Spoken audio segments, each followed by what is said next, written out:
diberikan kewenangan kepada camat dan inspektor. Kemudian turun kepada tingkat desa itu ada BPD. Lalu turun lagi ada masyarakat. Masing-masing instansi yang kita sebutkan mulai dari pusat sampai di desa ini memiliki tugas masing-masing. Dalam hal ini kalau kita bicara di kabupaten yang tadi kita bilang ada dua itu, kecamatan dan inspektorat ini memiliki fungsi pengelolaan pengawasan keuangan desa. Jadi ada yang namanya evaluasi di melakukan ini, ada yang namanya review, nah itu dilakukan oleh inspektorat, ada yang namanya pemeriksaan, ada yang namanya investigasi. Nah, empat ini kemudian tiganya ada di inspektorat. Yang pertama review, kemudian audit dan pemeriksaan.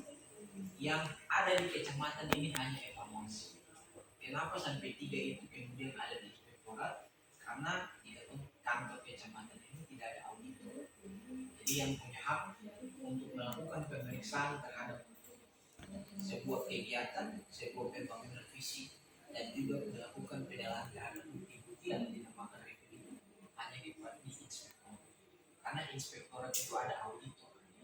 Jadi auditor berarti orang yang sudah memiliki kompetensi untuk melakukan audit keuangan maupun pembangunan.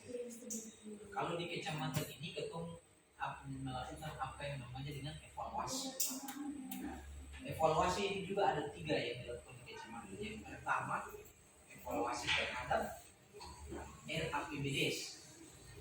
Yang kedua evaluasi terhadap laporan pertanggungjawaban keuangan desa. Dan yang ketiga evaluasi terhadap pendayagunaan aset desa. Apa itu evaluasi? Evaluasi ini berarti kita menelaah, membandingkan apakah kegiatan atau program yang disusun direncanakan itu sudah sesuai dengan peraturan perundang-undangan. Itu yang kita lakukan evaluasi saat ini. Kita akan melihat dalam hal ini untuk APBDes apakah dokumen atau rencana APBDes ini dia sudah sesuai dengan peraturan perundang-undangan yang lebih tinggi. Dalam hal ini apa? Dalam hal ini adalah peraturan Menteri Keuangan maupun Permendes yang terkait dengan pengelolaan dana desa di tahun 2024 ini. Kalau kita lihat lagi PMK Menteri Keuangan sampai 2023 tentang pengelolaan dana desa, untuk dana desa tahun 2024 ini kan ada 3 belanja wajib yang wajib dilakukan dengan besaran persentase anggaran masing-masing sudah ditentukan oleh Bapak dan Ibu semuanya. Yang pertama itu kan untuk BNT itu wajib dilakukan karena terkait dengan penghapusan kemiskinan ekstrim.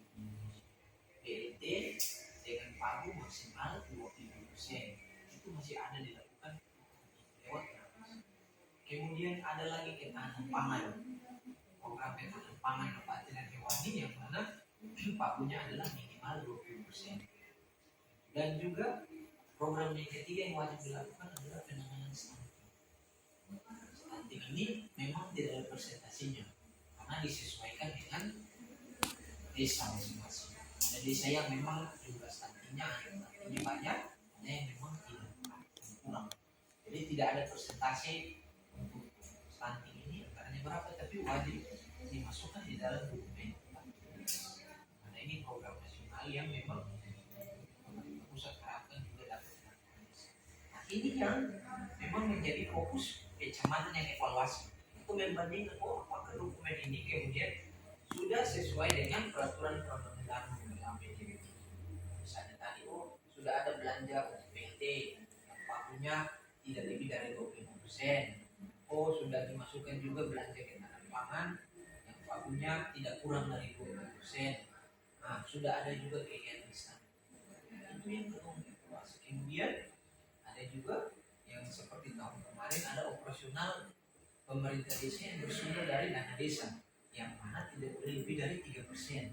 Ini juga bagian daripada evaluasi. Kita akan melihat apakah sudah dilakukan.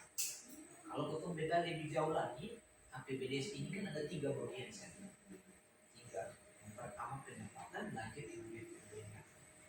Nah, pendapatannya kan kita sudah bisa di sini kan melihat pendapatan sumber dana desa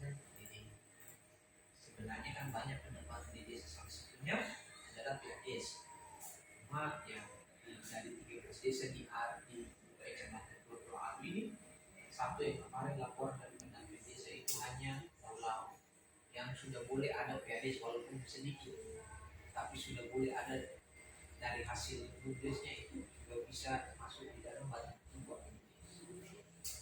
Atau di sini kan masih rata-rata masih berfokus di ADD dan DD. Jadi itu lihat. Jadi untuk pagu ADD sendiri kan ya nanti ini kan mungkin masih berpacu atau kan dipagu 2003 kemarin ya. Nah, nanti bila mana sudah ada pagu 2024 kemudian akan dilakukan sesuai dengan hukuman. Jadi maksud dari evaluasi ini kan sebenarnya untuk melihat apakah item-item yang tertuang di dalam peraturan perundang-undangan yang di atas itu sudah dimasukkan. Kemudian ada lagi belanja-belanja yang tetap harus melakukan penyesuaian karena ada standar biaya yang memang tetap harus ikuti. Contoh untuk biaya perjalanan dinas misalnya, ini kan sudah ada standar biaya kabupaten yang berlaku di kabupaten, tetap harus ikuti itu.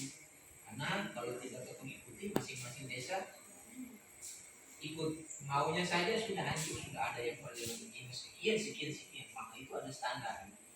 Jadi standarnya juga akan terlihat di sini perjalanan dinas. Oh ini tidak sesuai dengan standar biaya masukan, standar biaya umum. Kemudian ada juga belanja-belanja yang memang salah satu dokumen yang dipakai dalam evaluasi ini adalah standar satuan harga. Jadi itu ada mulai dari item pena, cili, garam itu semua sebenarnya ada dokumen namanya standar satuan harga. Dan itu memang harus ada supaya apa? Supaya kemudian desa tidak semau desa. Kalau harga sesuka hati itu mencegah supaya standar itu kayak itu. Yang lagi nanti ya misalnya pena ada yang paruh 2.000, ada yang begini paruh 5.000, tapi ada standar yang harus. Jadi yang tadi pendapatan kemudian apakah sudah sesuai dengan pagupnya yang ada dengan peraturan menteri keuangan itu, kemudian lagi dengan belanja-belanja yang ada apakah sudah sesuai dulu dan belanja ini masuk di dalam peraturan menteri keuangan dan juga permensi itu yang tetap akan melakukan penyesuaian. Jadi maksud dari evaluasi itu kenapa sampai harus dilakukan. Jadi ini salah satu tugas pengawasan pengelolaan keuangan desa yang dilakukan oleh camat. Kemudian lebih lanjut lagi disebutkan di dalam Permendagri 119 tahun 2019 tentang perencanaan pembangunan desa yang ada di sudah dilakukan musyawarah PPDS disepakati bersama dibawa ke kecamatan itu dilakukan evaluasi. Bagaimana kalau kemudian tidak dilakukan evaluasi? Nah, di dalam peraturan Dagri 114 itu disebutkan bahwa camat punya hak untuk membatalkan dokumennya dibatalkan. Jadi kalau dokumen dicabut dinyatakan tidak berlaku, tidak bisa cair apa karena dasarnya apa? Dasarnya itu kan APBDes. Nah, sekarang kalau APBD itu kemudian dicabut dan dinyatakan tidak berlaku, tidak bisa dipakai walaupun ada uang di rekening, tidak bisa digunakan. Nah, yang susah kan masyarakat. Kalau di kecamatan ya cabut saja, tapi yang paling nanti yang susah kan desa yang tidak jalan, perangkat desa itu tidak bisa. Jadi memang wajib dilakukan evaluasi agar supaya betul apa yang dilakukan ini memang sudah sesuai dengan juga aksesnya nanti pengawasan yang tadi BPD mainkan peran di desa setelah dilakukan penetapan semua kemudian kemudian masyarakat juga bisa kalau bicara tadi jadi itu kalaupun evaluasi nanti dan akan dilakukan penyesuaian perubahan wajib dilakukan. Nah, kalau tidak wajib tidak dilakukan bisa dicabut dan dinyatakan tidak berlaku.